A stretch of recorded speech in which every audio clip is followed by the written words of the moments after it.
बिस्मिल्लाहिर्रहमानिर्रहीम। अस्सलाम वालेकुम नाज़रीन, मैं हूं आपका मेज़बान शाहिद मलिक वसनाल और आप देख रहे हैं हमारा यूट्यूब चैनल वेकअप 92। नाज़रीन, इससे कबल के मैं आज के बड़े अहम मौजू पे आपसे बात करूं, आपसे दरख्वास्त है कि आप हमारे चैनल को लाइक करें, सब्सक्राइब करें और बेल आइकन का बटन दबाएं और इस वीडियो को ज़्यादा से ज़्यादा दोस्तों के साथ शेयर करें। आज हम बहुत अहम मौजू पर बात करेंगे नाज़रीन। कल army chief general Qamar Javed Bajwa एक मुख्तसर दौरे पर लाहौर तशरीफ़ लाए और यहाँ पे कोर हेडक्वार्टर लाहौर के अंदर उन्होंने साबिक़ जो आर्म्ड फोर्सेस के अफसरान हैं, ऑफिसर्स हैं, उनके साथ उन्होंने एक महफ़िल की, बैठक की, खिताब किया उनके साथ और उनके सवाल जवाब का सेशन किया। तो ये बड़ा अहमियत का हामिल था, स्पेशली ऐसे वक्त पे जबकि फ़ौज के ऊपर बड़ी तनकीद की जा रही थी और स्पेशली आवाम की तरफ से तो थी लेकिन साबिक़ फ़ौजियों की तरफ से बहुत ज़्यादा तनकीद का सामना करना पड़ा जनरल कमर जावेद बाजवा साहब को। तो इसलिए उन्होंने ये मुनासिब समझा कि वो एक सेशन करें आर्म्ड फोर्सेस के जो आर्म्ड फोर्सेस के हैं लोग उनके साथ। तो उस हवाले से कल 10:30 बजे सुबह कोर हेडक्वार्टर लाहौर में एक इजलास बुलाया गया था आर्मी चीफ की तरफ से, जिसमें कि बड़ी भरपूर शिरकत की गई साबिक़ अफसरान की तरफ से। पाक जो फ़ौज के साबिक़ अफसरान हैं उनकी तरफ से बड़ी भरपूर शिरकत की गई, यहाँ तक कि 10:30 बजे तक तकरीबन तमाम हॉल जो था वो भर चुका था और एक्स्ट्रा इजाफी कुर्सियाँ लगाने के बावजूद भी जो हाल में बिल्कुल किसी यानी जिसको कहते हैं कि खचाखच हाल भरा हुआ था ऑफिसर्स के साथ। उसके बाद जो लेट ऑफिसर्स आए उनको गेट से वापस जाना पड़ा क्योंकि हॉल के अंदर गुंजाइश ख़त्म हो गई थी। तो आर्मी चीफ़ ने ये बड़ा एक अच्छा स्टेप लिया क्योंकि ये वक्त था कि वो अपने जो साबिक़ आर्म्ड फोर्सेस के अफसरान हैं उनको एतमाद मिले। तो आर्मी चीफ़ ने अपना एक मुख्तसर सा खिताब उनको अपना मौक़िफ़ उनके सामने रखा कि किन हालात की वजह से हमें ये स्टेप लेने पड़े और इमरान खान की गवर्नमेंट को जाना पड़ा और हमने क्यों इसमें कोई इंटरवीन नहीं किया। ये जो भी मामलात उन्होंने अपना मुकदमा उन साबिक़ ऑफिसर्स के सामने रखा और ये साबिक़ ऑफिसर्स वो थे जिनमें के 3 स्टार जनरल्स भी थे, 2 स्टार जनरल भी थे, ब्रिगेडियर्स भी थे, कर्नल भी थे, लेफ्टिनेंट कर्नल, मेजर, यानी काफ़ी तादाद में हर रैंक का ऑफिसर मौजूद था उस हॉल के अंदर।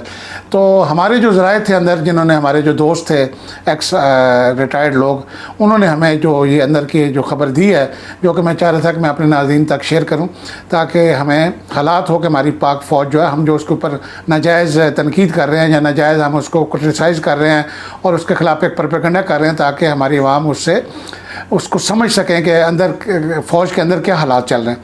तो आर्मी चीफ साहब ने, जनरल कमर जावेद बाजवा साहब ने कहा कि आप आज मेरे सीनियर्स भी यहाँ बैठे हैं, मेरे CEOs भी बैठे हैं जिनके मतहत में नीचे काम कर चुका हूँ।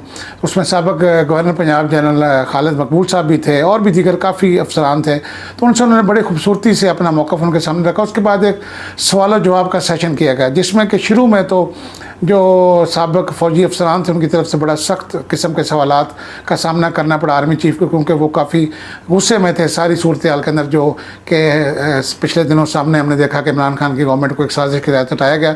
उसमें काफ़ी वो नाराज़ थे पाक फ़ौज से, स्पेशली जनरल कमर जावेद बाजवा साहब से। लेकिन जनरल कमर जावेद बाजवा साहब ने बड़ी तहम्मुल मिजाजी के साथ उन सब सवालों को ना सिर्फ उनको सुना बल्कि बड़ी खूबसूरती से उनके जवाब दिए और विकेट के चारों तरफ उन्होंने शॉट्स खेले और अपनी मंतक के साथ, लॉजिक के साथ और अपनी नेक नीयती के साथ उनके जवाब दिए, जिस पे काफ़ी हद तक जो है हॉल के अंदर जो है वो एक ऐसा तासुर गया कि जो गुस्से में थे फ़ौजी अफसरान, जो आर्मी चीफ से नाराज़ थे, वो काफ़ी उसके बाद ठंडा होना शुरू हो गए।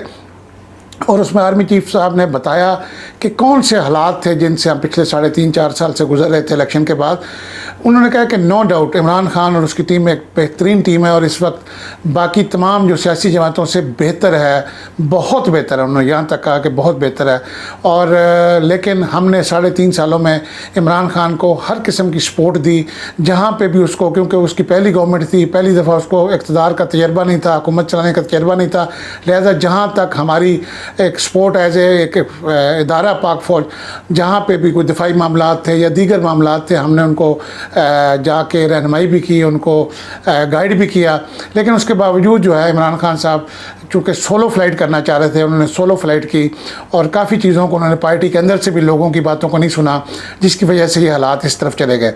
उन्होंने कहा कि मेरी ज़ाती राय में जो पंजाब के अंदर इमरान खान साहब ने अलीम खान ग्रुप को जो नज़रअंदाज किया और उस्मान बुज़दार साहब को पंजाब में CM बनाया, ये भी एक बुनियादी वजह बनी PTI की नाकामी की। दूसरी तरफ उन्होंने कहा KPK के अंदर महमूद खान जो CM है वो भी कोई अच्छी चॉइस नहीं थी। अगर परवेज़ खट्टर ग्रुप को ये CM शिप मिलती और पंजाब में अलीम खान ग्रुप को मिलती तो शायद हालात डिफरेंट होते पीटीआई गवर्नमेंट के। तो इस वजह से काफ़ी जो है फ़ौज के ऊपर भी प्रेशर आ रहा था और अपोजिशन की तरफ से भी प्रेशर आ रहा था कि सिलेक्टर्स ने इसको सिलेक्ट किया है। इसलिए हमने इमरान खान साहब को बारहा समझाया, बारहा उसको अपनी सपोर्ट दी, सब कुछ दी, लेकिन उनकी टीम में ना तजर्बेकारी की वजह से कुछ मिनिस्टर्स ने करप्शन भी की। उन्होंने स्पेशली काफ़ी मिनिस्टर का जिक्र किया, मैं दो का नाम ले देता हूँ। एक उन्होंने खुसरो बख्तियार साहब का जिक्र किया कि उन्होंने भी अरबों रुपए की करप्शन की, 14-15 अरब रुपए की। और एक आमिर कियानी साहब जो कि वज़ीर सेहत भी शुरू में रहे हैं, बाद में पिंडी के जनरल सेक्रेटरी भी हैं तहरीक इंसाफ के, उन्होंने भी 8-9 अरब की करप्शन की है। तो इस हवाले से उन्होंने कहा कि इमरान खान साहब से कुछ चीज़ें कंट्रोल नहीं हो रही थी और वो महाजराई की तरफ जा रहे थे। वो अपोजिशन को मुख्तलिफ नामों से पुकारते थे और उनको यानी मैं छोड़ूंगा नहीं, मैं ये नहीं करूँगा। तो इस तरह का रवैया हुकूमतों में नहीं चला करता। हुकूमतों के अंदर आपको बड़ी एक मैना रवि के साथ, एक समझ बूझ के साथ और बहुत से आला ज़रफ़ी के साथ आपको हुकूमत चलानी पड़ती है, क्योंकि मुल्क चलाना जो है बड़ा मुश्किल काम है। स्पेशली अपनी गिरती हुई इकॉनमी को उठाना, अपने जो बैन-उल-अक़वामी तल्लुक़ात हैं, खारजा पॉलिसी और सब चीज़ों को देखना पड़ता है। तो उन्होंने कहा कि मैं ये समझता हूँ कि जो है इमरान खान साहब नो डाउट कि वो एक अच्छे लीडर हैं और हो सकता है मुस्तकबिल में वो जिस तरह की अवामी उनको हमायत मिल रही है शायद वो दोबारा हुकूमत में आ जाए। मैं इंशाल्लाह, उन्होंने कहा कि मैं एक तो ये जो इलेक्शन का उन्होंने इंदिया दिया है आर्मी के साबिक़ फ़ौजी अफसरान को कि इंशाल्लाह मैं फ्री एंड फेयर इलेक्शन करवाऊँगा और जल्द इलेक्शन करवाऊँगा। तो ये जो एक जलसे में, कराची जलसे में शेख रशीद साहब ने कहा था कि 30 मई के बाद ये हुकूमत नहीं रहेगी, तो मैं समझता हूँ 30 मई तो नहीं, मेरी ज़ाती राय में, क्योंकि उन्होंने एक ये भी जिक्र किया कि हम ये बजट जो है इस गवर्नमेंट से करवाएंगे। तो बजट अमूमन जून में पेश होता है, तो इसका मतलब है जून तक तो ये गवर्नमेंट जो है महफूज है, शहबाज शरीफ साहब की पीडीएम की गवर्नमेंट। तो उन्होंने कहा कि मुझे भी अच्छा नहीं लगता कि मैं के साथ यानी मेरे ऊपर बहुत प्रेशर आया है फ़ौज के अंदर से भी और बाहर से भी, लेकिन क्या करें, मजबूरी है। जिस पे कि कुछ साबिक़ ऑफिसर ने बिलावल भुट्टो के हवाले से सवाल किया कि ये ट्रांसजेंडर है, इसको हमारे ऊपर मुसलत कर रहे हैं। शहबाज शरीफ जो है ये चोर डाकू, पहले उन्होंने मुल्क लूटा 35 साल में। उन्होंने कहा मुझे सब चीज़ें पता है, लेकिन मैं क्या करूँ, अब हमारे पास जो अवेलेबल लीडरशिप है उसके अंदर से हमने कुछ ना कुछ करना है। लेकिन उन्होंने कहा कि इंशाल्लाह हालात बेहतर होंगे और इमरान खान ने जो 3.5 साल में जो हुकूमत चलाई है, कोई उसमें अच्छे भी काम किए, उन्होंने बहुत अच्छे काम किए हैं आर्मी चीफ ने। और उन्होंने कहा कि उनकी टीम जो है वो एक मुहब्ब वतन टीम है इमरान खान साहब की, ये भी उन्होंने एडमिट किया है। तो आने वाले वक्तों में उन्होंने कहा हुकूमत चलाने के लिए हमें बहुत से ना चाहते हुए भी कुछ फ़ैसले लेने पड़ते हैं, जैसे कि अभी पीडीएम ने तमाम जमातों को एक प्लेटफॉर्म पर ला के एक हुकूमत जो है उन्होंने बनाई है। इसलिए इमरान खान साहब को चाहिए कि वो अपने कुछ मुखालफिन के साथ अगर फ्यूचर में उनको चलना पड़े, जैसे कि अब आपने देखा है कि आज इमरान खान साहब और जमात इस्लामी का एक इत्तेहाद बनने जा रहा है आइंदा इलेक्शन के लिए। और आने वाले वक्तों में ये भी इशारा दिया आर्मी चीफ ने कि हो सकता है जरदारी साहब और इमरान खान साहब मिल के भी गवर्नमेंट बना सकते हैं। तो इसमें ये नहीं समझना चाहिए कि अगर जरदारी चोर है तो इमरान भी चोर है। मुख्तलिफ फ़ैसले लेने पड़ते हैं मुल्क की खातर, आपको बहुत से तल्ख फ़ैसले लेने पड़ते हैं, बहुत से गलत फ़ैसले ऐसे भी लेने पड़ते हैं, क्योंकि आपने मुल्क को चलाना है। मुल्क अगर इकॉनमी बैठ जाएगी, मुल्क की मीशत बैठ जाएगी, मुल्क की इंपोर्ट एक्सपोर्ट ख़त्म हो जाएंगी, तो फिर हम बिल्कुल बैंकरप्ट कर जाएंगे। हमारे ऊपर कर्जे भी हैं, IMF के, वर्ल्ड बैंक के, तो हमने सब चीज़ों को देखना है। उसमें फिर आहिस्ता आहिस्ता जो आर्मी चीफ की मंतक के बाद जो रिटायर्ड लोग थे, क्योंकि आपको पता है रिटायर्ड लोगों ने एक अपनी तंजीम भी बनाई हुई एक्स आर्मी सर्विसमैन की, तो उनकी तरफ से ये सारा जो है आर्मी के ऊपर जो प्रेशर चल रहा था पिछले 10-15 दिन में, उसको काफ़ी हद तक आर्मी चीफ ने उसको कूल डाउन किया है। और उसमें जो चीज़ें सामने आई हैं और नाज़रीन ये है कि इंशाल्लाह फ्री एंड फेयर इलेक्शन जल्द। आज आपने देखा कि कल आर्मी चीफ ने ये खिताब किया और आज सुबह पहली खबर जो मुझे सुनने को मिली कि मौलाना फजल रहमान साहब ने नए इलेक्शन फौरी इंतखाबात कराने का मुतालबा कर दिया, जो कि पीडीएम की एक अहम जमात है। और मौजूदा इमरान खान साहब के खिलाफ जो तरीके आई उसमें सबसे ज़्यादा पेश जो थे मौलाना फजल रहमान साहब थे, और उनका आपस में इमरान खान साहब के साथ, क्योंकि वो इमरान खान को यहूदी एजेंट कहते हैं और इमरान खान साहब उनको डीजल कहते हैं, उस वजह से उनकी गुजाती चैप्टरशिप चल रही थी। लेकिन उसके बावजूद मौलाना फजल रहमान साहब ने आज नए इंतखाबात का फौरी मुतालबा कर दिया, जिससे कि आर्मी चीफ की बात को तकवीत मिली है कि वो जल्द इलेक्शन करवाना चाहते हैं। शेख रशीद साहब का बयान कराची के जलसे में, उसके बाद आज PMLN के एक बड़े अहम रहनुमा ख्वाजा आसफ साहब ने असम्बली फ्लोर पे नए इलेक्शन के लिए उन्होंने भी कहा है कि हमें फौरी इलेक्शन के लिए जाना चाहिए। तो इसका मतलब एक बात तो तय है कि ये शहबाज शरीफ साहब की जो गवर्नमेंट है ये ज़्यादा से ज़्यादा जून के एंड तक चल सकती है, उसके बाद हमें नए इंतखाबात की तरफ जाना है। इस सारी सूरत हाल में नाज़रीन फ़ौज आज भी उन्होंने, बल्कि एक सवाल हुआ कि जी आपके इमरान खान साहब के साथ तल्लुकात ठीक नहीं है जिसकी वजह से आपने किया, तो जिस पे जनरल कमर जावेद बाजवा साहब ने यहाँ तक कहा कि मुझे आप अभी बताएं किस पीटीआई के बंदे से आप चाहते हैं मैं भी फ़ोन अपने मोबाइल फ़ोन से मिला के स्पीकर ऑन करता हूँ, मेरे उनके साथ बहुत अच्छे तल्लुकात हैं और इमरान खान साहब के साथ मेरे आज भी बरादराना तल्लुकात हैं। उन्होंने कहा अभी मुझे हुक्म दे मैं फ़ोन मिलाता हूँ, आप सब सुने कि मेरे इमरान खान साहब के साथ कितने बेहतरीन तल्लुकात हैं, आज भी हम एक दूसरे के साथ राब्ते में। तो ये जो एक प्रोपेगेंडा था कि शायद आर्मी और इमरान खान साहब के साथ खलीज पैदा हो चुका है, दूरी पैदा हो चुकी है, या जिस तरह मुखालफिन ने प्रोपेगेंडा चलाया कि प्राइम मिनिस्टर उसमें उस दिन इमरान खान साहब पे कोई तशद्दुद किया गया या उनको कमरे में बंद रखा गया, तो ये सब इस बात के बाद कि आर्मी चीफ ने कहा कि मैं भी आपके सामने बात करता हूँ। उन्होंने यहाँ तक कहा कि एक दफ़ा मैं इमरान खान साहब के पास गया तो इमरान खान साहब ने मुझे कहा कि जनरल कमर जावेद बाजवा साहब आप मेरे भाई हैं, you are just like my brother. जिस पर मैंने उनको कहा कि नहीं सर आप मेरे बॉस हैं, आप प्राइम मिनिस्टर ऑफ पाकिस्तान हैं, मैं आपका सबॉर्डिनेट हूँ, मैं आपको, यानी उन्होंने कहा नहीं नहीं आप मेरे भाई हैं। तो इससे अंदाज़ा होता है कि इमरान खान साहब आर्मी चीफ के कितने एक दूसरे के बरदराना तल्लुकात थे। और इमरान खान साहब नवाज शरीफ साहब की तरह उनको अपने अंडर कमांड नहीं करना चाहते थे, बल्कि उन्होंने जनरल बाजवा को अपना भाई कहा और वो अच्छे तल्लुकात आज भी उनके बेहतरीन तल्लुकात हैं और इस वक्त भी वो आपस में राब्ते में। यही तो बात थी कि जो इमरान खान साहब ने कहा कि जल्द इलेक्शन होने वाले हैं और शेख रशीद ने 30 मई की डेट भी दे दी, इसका मतलब है कि वो ऑन बोर्ड है। तो ये जो चीज़ें हैं नाज़रीन, ये मुझे लगता है कि ये प्रोपेगेंडा ज़्यादा किया गया, हकीकत में फ़ौज का इसमें कोई ज़्यादा कसूर नहीं है। फ़ौज ने सारी चीज़ें आर्मी चीफ ने यह भी कहा कि हमने 2-3 दफ़ा इसको जाके बताया प्राइम मिनिस्टर को कि अदम एतमाद की तहरीक आपके खिलाफ ये लोग बना रहे हैं और ये जल्द आपके खिलाफ आएगी। नहीं, उन्होंने कहा नहीं इनकी हिम्मत ही नहीं है, इनकी जरूरत ही नहीं है, ये अदम एतमाद मेरे खिलाफ नहीं आएगी। तो लिहाजा इमरान खान साहब ने चीज़ों को लाइट लिया और फिर हमने भी अपने आप को पीछे यानी स्टेप आउट कर लिया, पीछे हट गए, क्योंकि ये आज जो असम्बली में हुआ है ये सब सियासतदानों ने खुद किया है। और इसी तरह पंजाब असम्बली की तरह जो हुआ है, कहते अगर हम ये मैनेज करते और MPA हमजा को देते या MPA परवेज़ इलाही को देते तो आज फ़ौज पर इल्ज़ाम आता। आज जो कुछ पंजाब असम्बली में हुआ ये सियासतदानों का अपना किया तरह है, इसमें फ़ौज का कोई किरदार नहीं है। लिहाजा ये फ़ौज को किसी भी स्टेज पे गिला नहीं दे सकते, शिकवा नहीं कर सकते। तो फ़ौज का एक तो ये मैं समझता हूँ नाज़रीन कि जो DGI SPR बार बार कहते हैं कि फ़ौज का सियासत से ताल्लुक़ नहीं है, ये मानना पड़ेगा कि फ़ौज का सियासत से ताल्लुक़ है। हाँ, ये एक अलग बात है कि हम उस ताल्लुक़ को किस हद तक देखते हैं कि ताल्लुक़ फ़ौज में सियासत में किस हद तक इन्वॉल्व है। क्या अगर वो सिर्फ आपस में सियासतदानों की सुलह करवाने की हद तक या उनको समझाने की हद तक है तो ये मेरे ख्याल कोई बुरी बात नहीं है। लेकिन अगर फ़ौज हुकूमतें गिराएगी या बनाएगी तो ये यकीनन अवाम, अब जो हमारे अवाम है, ये बाशऊर अवाम है, सोशल मीडिया का दौर है, अब शायद ये चीज़ें हज़म ना, जो माजी में आपको पता है ये सारे काम फ़ौज करती रही है, मिलिट्री इस्टेब्लिशमेंट करती रही है।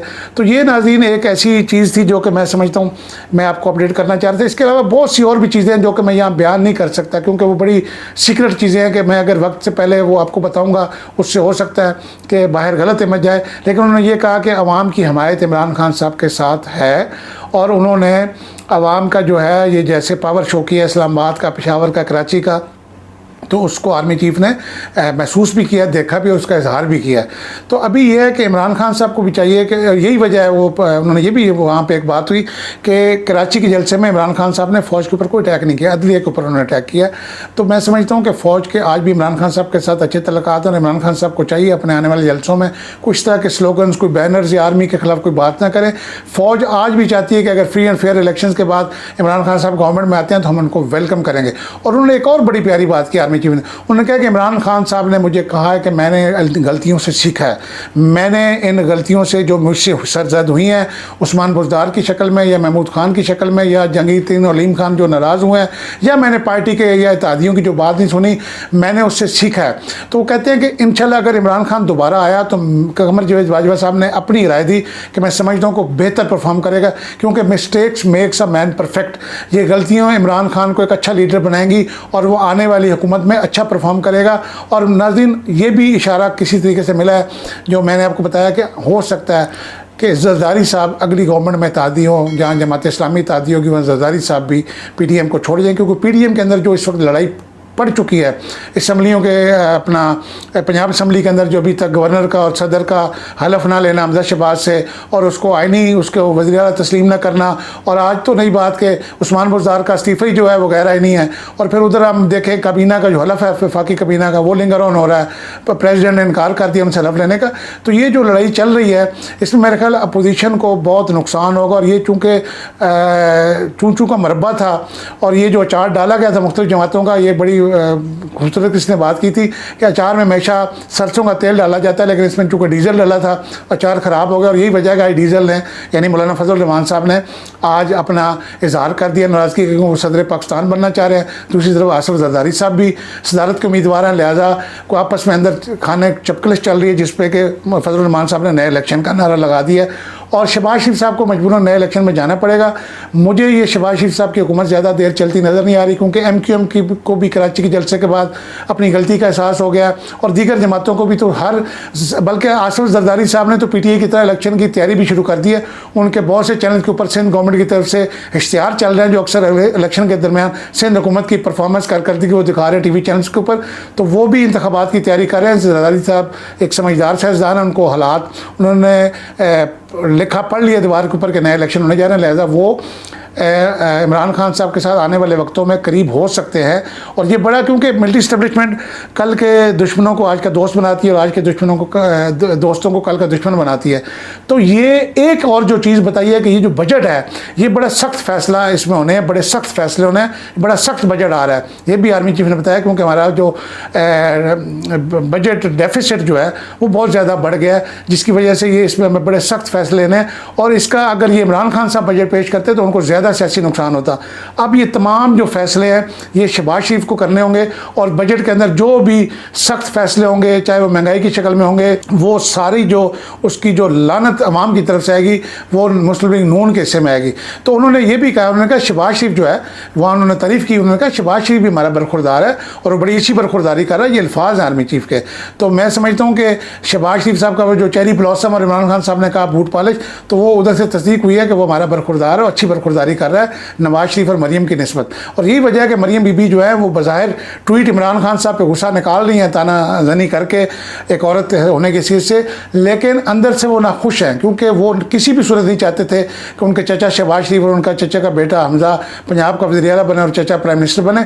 अंदर से मरीम बीबी नाखुश हैं, लेकिन वो चेहरे पर मसनूई मुस्कुराहट सजा के इमरान खान को ताने दे रही हैं कि हम बहुत खुश हैं, हमारी गवर्नमेंट आ गई। लेकिन अंदर की बात नाज़रीन ये है कि मरीम बीबी को रात को शायद नींद भी नहीं आती क्योंकि उनके चचा और चचा का बेटा इस वक्त हक में वक्त है और नवाज शरीफ फैमिली टोटली जो सिनेरियो इसमें से आउट है और फ्यूचर में भी उनको कोई ख़ास हिस्सा हुकूमत में मिलता नज़र नहीं आ रहा। लिहाजा शहबाज शरीफ साहब ने हुकूमत बना के मैं समझता हूँ गलत फैसला किया है। अब जो भी सख्त फैसले होंगे वो मुस्लिम लीग नून के हिस्से में आएंगे, पीपल्स पार्टी भी उसमें से बरीउल ज़िम्मा हो जाएगी, मौलाना फजल रहमान साहब भी बरीउल ज़िम्मा हो जाएंगे, MQM भी, और ये सारे फैसले शहबाज शरीफ के गले में पड़ जाएंगे और अगले इलेक्शन में ये इनको आवाम को फेस करना पड़ेगा। और इमरान खान साहब अपने बयानिए में और अपने जो उन्होंने कार्ड खेला है साजिश का जो भी इसके अंदर हकीकत है या फसाना है अफसाना है, ये इमरान खान साहब को पे करेगा। और इमरान खान साहब इस सारी गेम में, इसके ऊपर मैं एक और प्रोग्राम नाज़रीन करूँगा कि ये एक ग्रेटर प्लान बनाया गया था जिसकी मैं सारी आपको इंशाल्लाह एक डिटेल प्रोग्राम करूंगा। उस प्रोग्राम को ज़रूर देखिएगा क्योंकि ये सारा एक स्क्रिप्ट है जो इमरान खान साहब को हुकूमत से निकालना और वापस इनको लाना। तो मुझे इमरान खान साहब दोबारा गवर्नमेंट में नज़र आ रहे हैं, कुछ ऐसे इशारे मिले हैं। तो लिहाजा ये उम्मीद है आपको आज का प्रोग्राम पसंद आया होगा। मैं अभी बहुत सी बातें आपसे नहीं कर सका क्योंकि वो इस नोयत की थी कि अगर उसको मैं करूँ तो ये पाक फ़ौज के ऊपर एक सवालिया निशान उठेगा। लिहाजा अपने मेज़बान शाहिद मलिक वसनाल को अपनी दुआओं में याद रखिएगा। इजाज़त इस दुआ के साथ कि अल्लाह ताला पाकिस्तान का हामी नासिर होगा। पाकिस्तान जिंदाबाद, पाकिस्तान फ़ौज जिंदाबाद, पाकिस्तानी अवाम जिंदाबाद। अल्लाह हाफिज़।